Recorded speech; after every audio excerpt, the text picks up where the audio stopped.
Geriatric medicine ही separate branch काय आहे? वयस्कर नागरिकांमध्ये आजारांचं प्रेझेंटेशन हे बऱ्याच वेळा अटिपिकल असतं.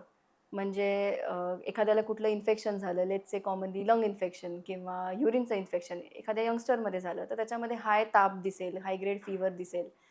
वयस्कर व्यक्तींमध्ये, सीनियर सिटिझन्समध्ये हे असं दिसणार नाही. त्यांचं प्रेझेंटेशन वेगळंच असेल. त्यांच्यामध्ये मेंटल कन्फ्युजन म्हणा, डिसओरिएंटेशन म्हणा, अशा ह्यानी ते प्रेझेंट होतील किंवा रक्तातलं सोडियम कमी झालं किंवा हृदयाचे ठोके मिस झाले, कार्डियाक अरिथमिया असं काहीतरी झाल्यामुळे पेशंट पडूनच आला, फ्रॅक्चरनी आला, हे असं अटिपिकल प्रेझेंटेशन दिसू शकतं. अच्छा, म्हणजे जेरियाट्रिक्समध्ये बऱ्याच वेळेला आम्हाला डिटेक्टिव्ह काम हे खूप करायला लागतं, अच्छा. की प्रेझेंटेशन वेगळं, पण कारण त्याहून वेगळं, हां, की जे हां. दिसतंय ते कारण नाहीये त्या नाही, आजाराचं. अच्छा.